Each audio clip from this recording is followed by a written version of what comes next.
좀 오래전 이야기입니다. 두 성도분이 찾아와서 비슷한 이야기를 저에게 한 적이 있습니다. 두 분 다 남편들이 직장에서 은퇴를 했습니다. 한 직장에 오래 다녔기 때문에 퇴직금이 그 당시에 꽤 많았었습니다. 한 가정은 노후를 보내기에 충분했고, 다른 가정은 노후와 또 자녀들 결혼 자금을 대려고 준비를 했었습니다. 그런데 두 남편에게 똑같이 친한 친구들이 찾아왔습니다. 급한 사정 때문에 돈을 빌려달라고 했고, 아주 친한 친구들이었기 때문에 두 분 다 돈을 빌려주었다고 합니다. 그런데 돈을 빌려간 친구들에게 소식이 없었습니다. 그래서 두 가정이 다 곤경에 처하게 되었습니다. 이런 경우에 한번 가정해 보시기를 바랍니다. 내가 만약 이런 일을 당했다 그러면, 우리 가정이 이런 일을 당했다 그러면 어떻게 할 것인가? 나중에 돈을 빌려서 이 도망간 친구를 만난다고 한다면 여러분은 어떻게 하시겠습니까? 나를 배신하고 내 가정을 공경에 빠뜨린 그 친구를 용서할 수 있으시겠습니까? 아마 쉽지 않을 것입니다. 아내나 남편이 잘못해서 감당하기 어려운 큰 빚을 졌다면 또 어떻게 하시겠습니까? 가정에 큰 빚을 안겨서 가정을 어려움에 빠뜨린 그 남편이나 아내, 쉽게 용서가 되시겠습니까? 그럴 수도 있고 그렇지 않을 수도 있습니다. 오늘 본문에는 아내 외도가 나옵니다. 그런데 그냥 외도가 아닙니다. 호세아 선지자의 아내, 이 고멜이라고 하는 여인은 음란한 여자라고 했던 것을 우리가 앞에서 보았습니다. 결혼하고 새 자녀를 낳았습니다. 어떻게 보면 평범한 가정입니다. 그런데 이 정상적이고 평범한 가정에서 호세아의 아내는 남편과 아내를 버리고 그리고 가정을 떠납니다. 1절에서 보시면 아내가 어떤 상황에 처해 있는지 설명하고 있습니다. 타인의 사랑을 받아 음녀가 되었다, 그렇게 설명합니다. 이것은 정상적인 이 아내가 정상적인 가정에서 살다가 매춘 지역에 가서 매춘을 하고 있다는 그러한 이야기입니다. 하나님의 종이 아닌데 정말 말도 안 되는 그러한 일을 지금 벌이고 있습니다. 엄청난 그러한 일을 안에 하나님의 종의 아내가 하고 있는 것을 보여줍니다. 그런데 이때 하나님께서 호세아에게, 선지자에게 이런 명령을 내립니다. 1절 말씀을 다시 보겠습니다. 여호와께서 내게 이르시되 이스라엘 자손이 다른 신을 섬기고 건포도 과자를 즐길지라도 여호와가 그들을 사랑하나니 너는 또 가서 타인의 사랑을 받아 음녀가 된 그 여자를 사랑하라. 마지막에 보시면 그 여자를 사랑하라. 이것은 명령입니다. 여러분, 사랑이 마음대로 됩니까? 하나님께서 사랑하라고 해서 한 여자를 사랑할 수가 있습니까? 내 의지대로 사랑하는 그것이 가능합니까? 사랑은 마음대로 되는 것이 아닙니다. 그럼에도 불구하고 하나님께서 선지자에게 명령하시고 있습니다. 오늘 이 말씀에는 너무나 중요한 교훈이 있습니다.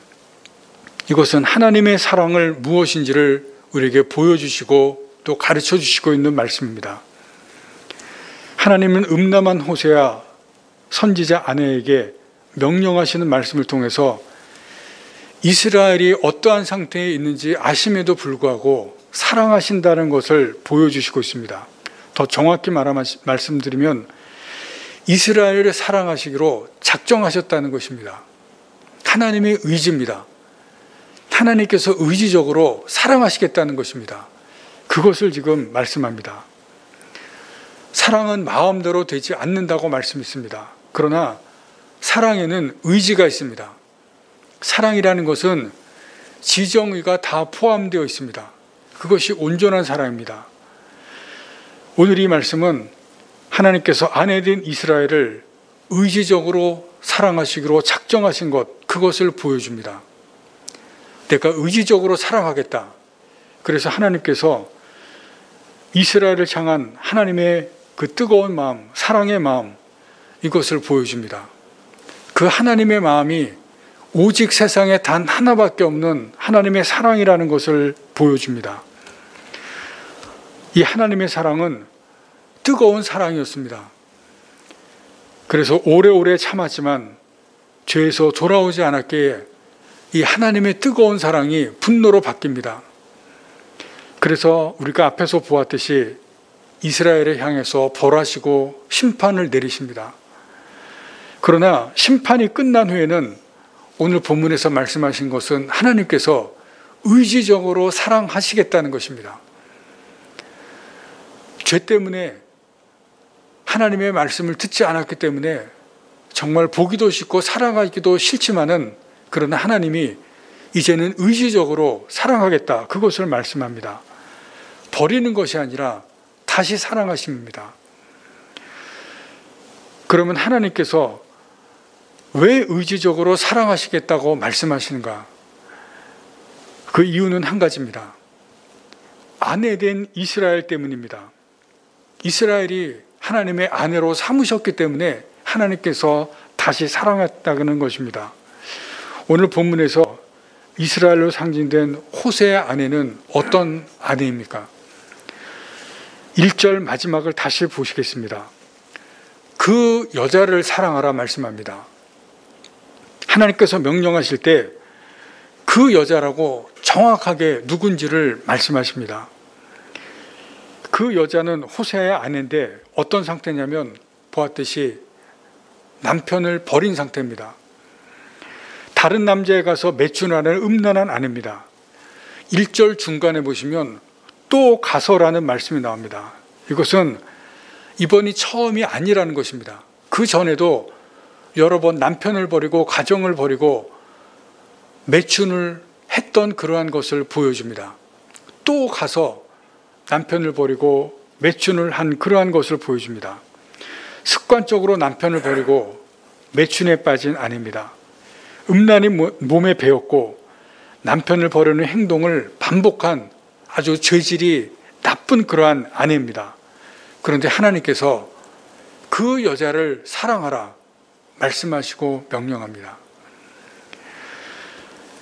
이것은 하나님께서 선지자 아내와 같은 이스라엘에 대한 하나님의 마음을 보여주시는 겁니다. 습관적으로 하나님을 버리고 우상에 간 이스라엘이지만 그럼에도 불구하고 이스라엘을 사랑하시겠다는 것입니다.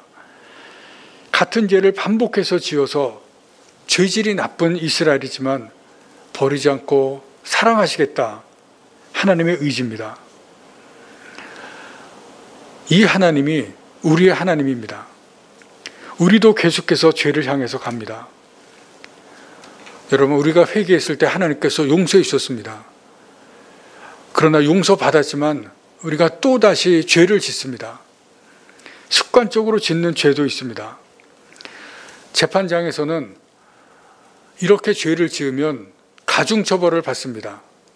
죄질이 나쁘기 때문에 그렇습니다. 그러나 하나님께서는 이렇게 가중처벌을 받아야 될 우리를 사랑하십니다.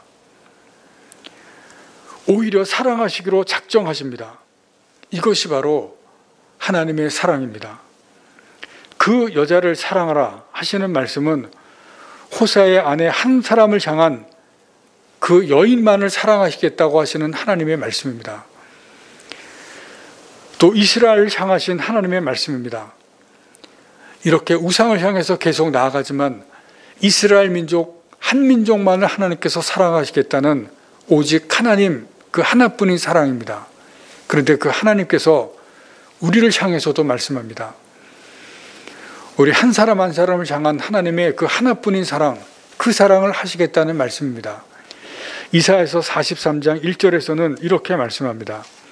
이사야서 43장 1절 말씀을 다 같이 찾아보겠습니다.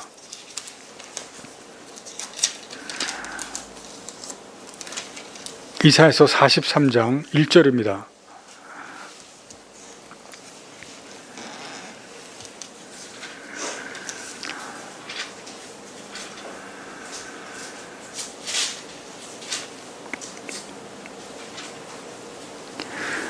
야곱아, 너를 창조하신 여호와께서 지금 말씀하시느니라. 이스라엘아, 너를 지으신 이가 말씀하시느니라. 너는 두려워하지 말라. 내가 너를 구속하였고 내가 너를 지명하여 불렀나니 너는 내 것이라. 하나님께서 우리 각자 한 사람 한 사람 구속하셨고 지명해서 불러서 너는 내 것이라고 말씀을 하고 있습니다. 하나님의 사랑이 우리 한 사람 한 사람 각자에게 향하시고 우리 각자를 하나님께서 구속하시고 그리고 지명해서 불러서 내 것으로 삼으신 것을 말씀하고 있습니다. 하나님의 사랑은 우리 한 사람 한 사람에게 오직 하나뿐인 사랑인 것을 말씀하시고 있습니다. 그 하나님의 사랑이 우리가 죄를 지었음에도 불구하고 우리를 사랑하시기로 작정하신 그 사랑인 것을 여기에서 지금 말씀하시고 가르쳐주고 있습니다. 그리고 오늘 본문에 보시면은 이 하나님의 사랑은 대가를 지불한 사랑인 것을 볼 수가 있습니다. 호세아가 아내를 데려오는데 2절 마지막에 보시면 데려올 때 그를 샀다라고 말씀하고 있습니다. 이것은 매춘 지역에서 아내를 데려오기 위한 몸값을 지불했다는 것입니다. 그리고 그 비용이 은 5개와 보리 한 호멜 반입니다. 한 호멜은 은 10개입니다. 그리고 한 호멜 반이라고 했기 때문에 은 15개인 것을 우리가 계산해 볼 수가 있습니다. 따라서 보리 한 호멜 반을 은으로 계속해서 계산해서 15개이기 때문에 앞에 은 15개와 같이 합하면은 이 아내의 몸값은 은 30개입니다. 은 30개로 아내의 몸값을 지불하고 데리고 옵니다. 이스라엘에서 은 30개는 노예 한 명의 몸값으로 이스라엘에서 계속해서 사용을 해왔습니다. 다시 말하면 선지자의 아내는 노예 취급을 당했다는 것입니다. 노예 한 사람으로 취급을 당하고 노예와 같은 신분으로 떨어진 것을 볼 수가 있습니다. 노예는 자기 마음대로 어디를 가지를 못합니다. 주인에게 예속된 상태입니다. 지금 은 30이라고 하는 이 돈의 가치는 이 선지자의 아내 고멜이 지금 누군가에게 잡혀있는 상태, 주인에게 잡혀있는 상태로 전락한 것을 보여줍니다. 매춘 지역으로 가서 누군가에 잡혀서 마음대로 할 수 없는 그러한 신분이 되었습니다. 우리가 여기에서 주목할 것이 있습니다. 아내를 데려오고 다시 아내의 신분으로 회복시켜주는 데에는 대가가 치러졌다는 사실을 우리가 봐야 됩니다. 호세아가 아내를 위해서 그 몸값을 지불합니다. 말씀드린 대로 집을 나갔을 때 한 번이 아니라 여러 번입니다. 나갈 때마다 몸값을 지불하고 데려올 때마다 그 몸값을 지불했습니다. 여러분, 그런데 호의가 반복되면 익숙해집니다. 은혜가 반복되면 당연하게 생각합니다. 사람이 어떤 상황에 익숙해지면 그것을 당연하게 생각한다는 것입니다.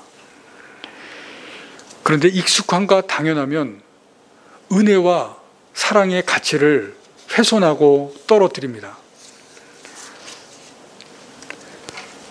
빈센치오 보드로 신부가 34살 때 이탈리아에서 한국에 들어왔습니다. 올해 65세가 되었는데 이름도 김하종으로 개명하고 반평생을 이웃을 돕는 데 헌신하며 살아왔습니다. 여기 윌에서 가까운 이 성남에 안나의 집을 개설하고 1992년부터 무료 급식소로 열어서 많은 사람들을 무료로 음식을 대접합니다. 그리고 무료 급식소뿐만이 아니라 노숙인, 가출 청소년, 불아동 등 도움과 보호가 필요한 사람들을 지금까지 도와왔습니다. 그런데 어제 이 김 신부님이 무료 급식소를 이용하면서 무례한 요구를 하는 사람들을 질책하는 내용이 뉴스에 나왔습니다. 이 김 신부님이 지난 12일 날 페이스북에 이렇게 기록을 한 것이 뉴스에 나온 겁니다. 제가 이 페이스북 내용을 잠시 읽겠습니다. 이상하다. 혹시 우리 안나의 집 호텔 레스토랑처럼 메뉴판을 준비해야 되나? 어제는 노숙인 분들에게 도시락과 다음날 아침으로 드실 빵도 드렸다. 그런데 한 할머니께서 빵 봉투를 받으시고 열어보시더니 전 이런 빵 안 먹어요. 파리바게뜨 단팥빵 없을까요? 있으면 바꿔주세요 라고 했다. 또 어느 날은 어떤 할아버지가 도시락을 받아간 뒤 다시 와 신부님 이거 2000쌀 아니죠? 2000쌀 아니면 안 먹어요. 다음부터 2000쌀로 밥 해주세요 라고 요구한 적도 있다. 불교 신자분들의 도움으로 올해부터 음식과 함께 물을 드리고 있는데 물을 받으시곤 물이 너무 따뜻해. 다음부턴 시원하게 얼려줘 라고 하시는 분도 있었다. 이런 요구를 들을 때마다 많이 당황스럽다. 그러면서 신부님이 계속 글을 썼습니다. 도시락, 간식, 후원 물품들은 당연하게 있는 것들이 아니다.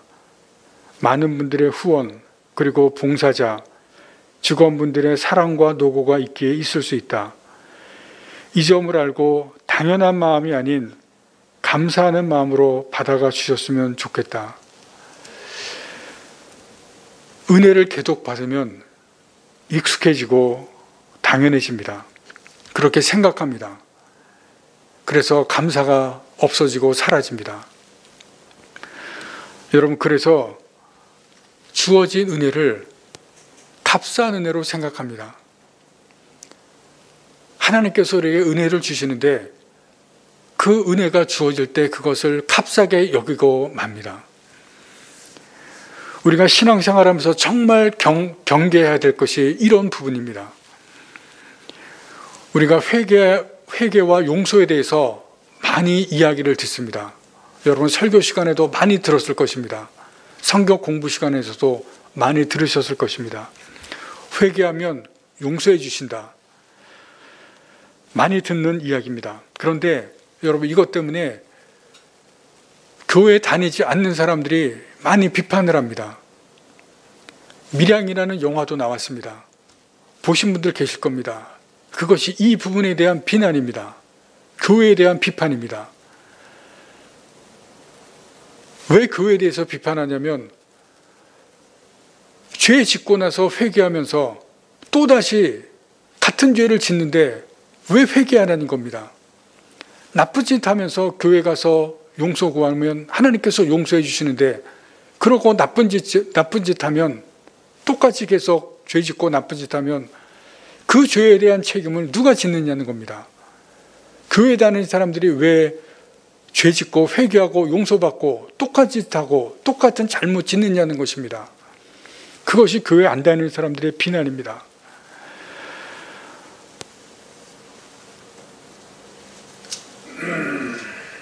이것은 세상 사람들에게 욕을 먹는 문제에 앞서서 더 중요한 것이 있습니다. 더 중요한 문제는 무엇이냐면 하나님의 은혜를 값싸게 만드는 것입니다. 왜 이런 일이 계속 나냐면 하나님의 은혜를 당연하게 여기고 하나님의 은혜를 우리가 받을 때 익숙해졌기 때문에 그렇습니다. 그런데 오늘 본문에서 또 성경에서 우리에게 말씀하시는 것이 있습니다. 용서의 대가는 지불하는 것이 있다는 것을 우리에게 분명히 말씀하시고 가르쳐 줍니다. 우리가 용서받을 때마다 대가가 지불됩니다. 예수님의 십자가의 보혈입니다. 예수님의 죽음을 통한 대가입니다. 여러분 이것은 값싼 것이 아닙니다.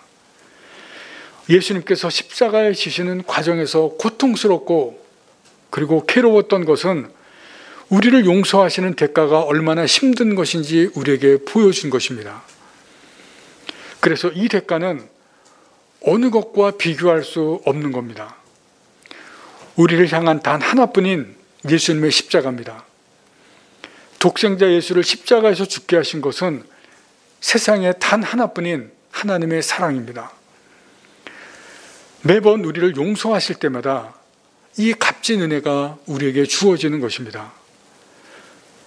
우리가 이 은혜를 값싼 것으로 만들면 안 됩니다.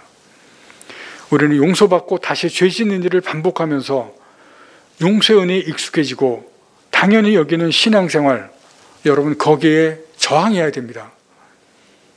그것과 우리가 싸워야 됩니다. 호세아 선지자를 가정을 보면서 한 가지 궁금증이 생겼습니다. 호세아의 아내는 어떻게 되었을까? 여러분 궁금하지 않습니까? 호세아가 이 값을 치르면서 다시 가정에 데려오기를 반복했는데 이 아내는 또다시 집을 나가서 매춘 행위를 했을까? 아니면은 오늘 3장의 이 본문에서 이제는 그 행위를 멈추고 가정에 충실한 그러한 아내가 되었을까? 궁금해졌습니다. 그런데 성경에는 이 3장 이후에는 이 아내에 대한 이야기가 나오지 않습니다. 어떻게 됐는지 궁금하지만 알 수는 없습니다. 그러나 분명한 것이 있습니다. 호세아의 아내는 이 3장까지 보시면 죄질이 나쁜 여인이라는 것입니다. 음란한 여인이라는 것입니다. 그러나 그럼에도 불구하고 하나님의 명령을 받은 호세아는 자기 아내, 이 죄질이 나쁘고 음란한 이 여인을 사랑한다는 것입니다. 하나님의 의지적인 명령을 받았기 때문에 의지적인 그 사랑을 하는 것입니다. 호세아가 그렇게 했고 하나님께서 그렇게 하신 것입니다. 여러분, 그런데 거기에는 목적이 있습니다. 3절 말씀을 보시겠습니다. 그에게 이르기를 너는 많은 날 동안 나와 함께 지내고 음행하지 말며 다른 남자를 따르지 말라. 나도 네게 그리하리라. 목적은 음행을 제거하는 것입니다. 이스라엘에게서는 우상숭배를 제거하기 위한 것입니다. 우리에게는 무엇이겠습니까? 우리의 죄를 제거하는 것입니다. 하나님께서 죄를 지었음에도 사랑하시는 것은 죄 짓는 것을 변화시키기 위한 것입니다. 4절 말씀을 보시면 이스라엘에 대한 하나님의 심판이 나옵니다. 4절 말씀을 봅니다. 이스라엘 자손들이 많은 날 동안 왕도 없고 지도자도 없고 제사도 없고 주상도 없고 에봇도 없고 드라빔도 없이 지내다가 하나님께서 이스라엘 죄 때문에 결국 심판하실 것을 예언합니다. 나라가 멸망하고 포로로 잡혀가서 왕도 없이 지도자도 없고 하나님께 예배드리는 제사도 없이 그렇게 지낼 것이다. 하나님께서 멸망할 것을 예언합니다. 이스라엘이 회개하지 않았기 때문에 결국 심판의 징벌을 받게 될 것입니다. 그런데 여러분 아실 것이 있습니다. 벌은 정신을 차리게 하고 각성을 하게 할 수는 있습니다. 그러나 벌은 사람을 변화시키는 데는 한계가 있습니다. 사람을 온전하게 변화시키지 못한다는 것입니다. 사람을 변화시키는 것은 사랑입니다. 사랑만이 사람을 온전하게 변화시킬 수가 있습니다. 그래서 하나님께서 3절에서 이스라엘을 죄가 있음에도 사랑하시겠다고 말씀하시고 호세아에게 내 아내가 저렇게 발집을 나가서 매춘함에도 불구하고 사랑하라고 명령하십니다. 하나님께서 사랑하시겠다고 작정하시는 것입니다. 왜냐하면 사랑만이 사람을 변화시키기 때문에 그렇습니다. 사랑의 크기가 변화의 크기입니다. 받은 사랑만큼 사람은 변화합니다. 신의 물처럼 사랑을 받으면 신의 물처럼 변하고 강물처럼 사랑을 받으면 강처럼 변하고 바다처럼 사랑을 받으면 바다의 크기만큼 변합니다. 하나님은 우리가 죄인이지만 사랑하십니다. 죄인이라도 나를 사랑하시겠다고 작정하셨습니다. 오직 하나뿐인 하나님의 사랑이 나를 향해서 주어졌습니다. 이 사랑을 깨달아야 됩니다. 그 사랑을 우리가 받아야 됩니다. 계속해서 받으면서 살아야 됩니다. 그리고 그 사랑을 받은 사람은 받은 사랑으로 사랑하면서 살아가야 됩니다. 오늘이 광복 76주년입니다. 76년 전에 크나큰 하나님의 사랑이 이 땅에 부어졌습니다. 절대로 벗어날 수 없을 것 같았던 그 일본의 압제에서 하나님께서 이 땅을 벗어나게 하시고 자유와 해방을 주셨습니다. 그런데 시간이 지나면서 이제는 그 자유와 해방에 익숙해졌고 당연하게 여깁니다. 하나님께서 부어주셨던 그 사랑을 이제는 잊고 지내면서 있습니다. 그러면서 자신의 어려움에 집중합니다. 여러분 주변을 보시면 많은 사람들이 다 어렵다고 합니다. 다 힘들다고 합니다. 그런데 우리가 어려움 가운데 있는 핵심은 하나님의 사랑을 깨닫지 못하고 받은 사랑을 잊었기 때문입니다. 코로나 때문에 어려운 것이 아니라 하나님의 사랑을 받지 못하고 하나님의 사랑 받은 것을 잊었기 때문인 것을 우리가 기억해야 됩니다. 하나님의 사랑을 알고 그 사랑으로 산다면 내가 당하는 어려움이나 경제적인 어려움, 여러분 이것이 문제가 되지가 않습니다. 우리에게는 하나님의 사랑이 있습니다. 우리를 사랑하시겠다는 하나님의 사랑의 의지가 있습니다. 그리고 그 사랑을 우리가 받은 사람들입니다. 이 땅에도 하나님의 사랑이 부어졌습니다. 내게 주어지는 그 하나님의 사랑을 깨달으시기 바랍니다. 그리고 그 사랑을 받으면서 사시기를 바랍니다. 내가 하나님 사랑을 받은 것을 믿으면 사랑을 받은 만큼 우리가 변해갑니다. 여러분 오늘 말씀을 통해서 내가 하나님의 사랑이 있음을 다시 한번 깨달으시고 나를 사랑하시겠다는 하나님의 그 의지를, 사랑의 의지를 다시 한번 깨달으시면서 오늘의 이 세상을 살아가시길 바랍니다. 그러면 내게 있는 문제나 이 코로나나 아무 문제가 없습니다. 내게 있는 하나님의 사랑을 확신하시면서 하나님의 사랑을 깨달으시면서 살아가시는 여러분들 되시기를 간절히 바랍니다. 기도하시겠습니다.